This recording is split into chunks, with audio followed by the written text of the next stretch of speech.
It seems like there's a new bug in the BTECH UV-PRO. Stick around and we'll get right to it. Hey, welcome back guys, Jason, KM4ACK. It looks like I have discovered a new bug that is recently introduced in the BTECH UV-PRO. I don't recall seeing this issue before, but wanted to get it out there so you guys would be aware of it.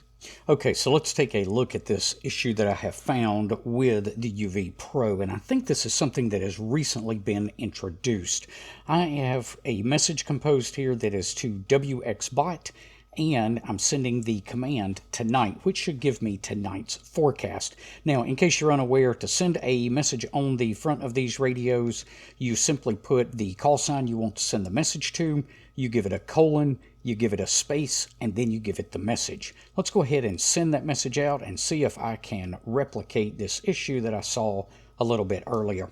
So that should be the acknowledgement that we just got back from WXBot.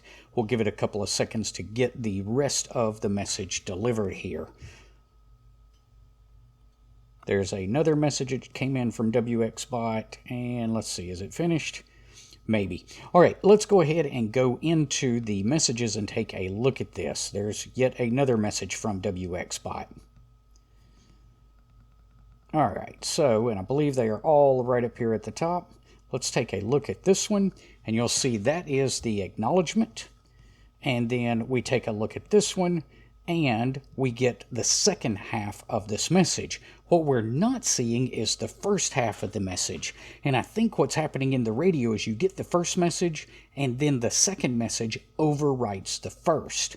So this is definitely not how it should look, but that is the only two. You'll just scroll through here and make sure that is the only two messages that I'm seeing. So one was the acknowledgement and one was the second half. That's the acknowledgement, and then that was the second half.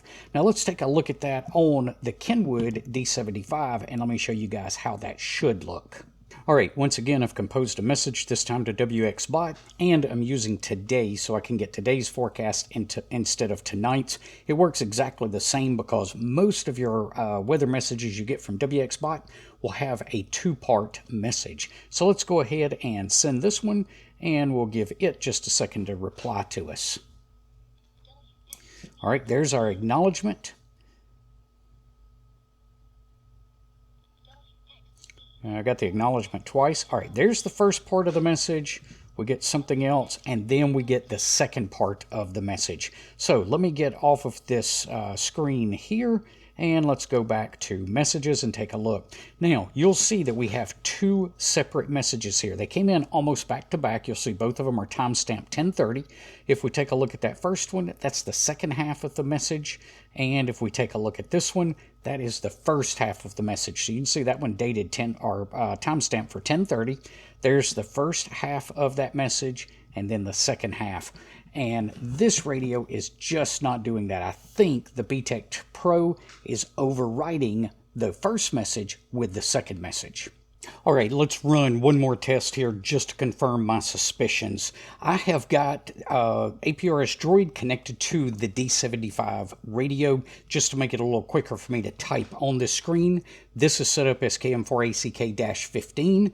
This is set up as -7. So we're going to send it two messages back to back. If it works correctly, we should see both messages. However, if it doesn't, we will only see the last message we send. So the first one is just going to say test, and I'm going to go ahead and send that. I'm going to watch the radio, and I'm only going to let this transmit one time, and then I'm going to abort that transmission.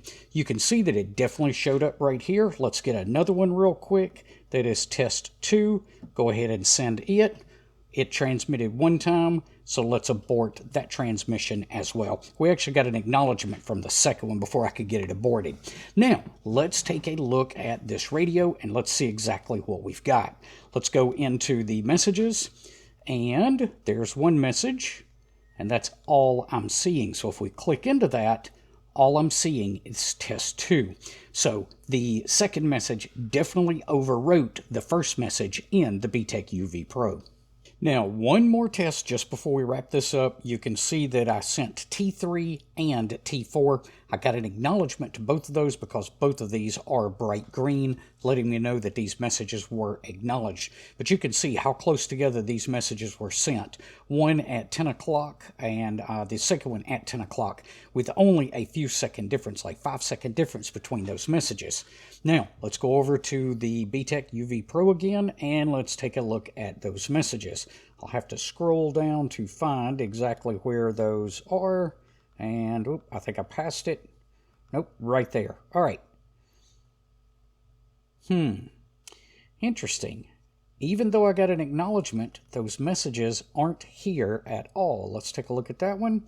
There's an acknowledgement, and I'm getting nothing from KM4ACK-15, and that is probably because, let's go into that. Yep, that is just the position report that this radio sent out. So literally the position report from this radio overwrote that message. Let's try this one more time. I just want to confirm and be sure that I see what I'm seeing. So what I'm going to do this time is we're going to send a new message. We'll say T5. We're going to wait for the acknowledgement, and then I'm going to force this radio to beacon its position and see if it will overwrite it again on the BTECH UV-PRO. This might actually be worse than I first suspected. So we'll send the T5. Well, that radio transmitted, it got it over here. We should get an acknowledgement here in just a second. There it is when it went bright green. And let's go back and just say send a position report. It transmitted. Now let's take a look at the messages on this one more time. So I'm just going to hit return to get rid of that on the screen. And let's take a look. There is the position report right there. So green, WinLink, AP mail. You can see all of that. Yep, okay. There it is. Let's go back into that one more time. That's the screen I was looking for. So that's the position report. That's KM4ACK-15, which is this one over here. And let's scroll down. We never see the other message.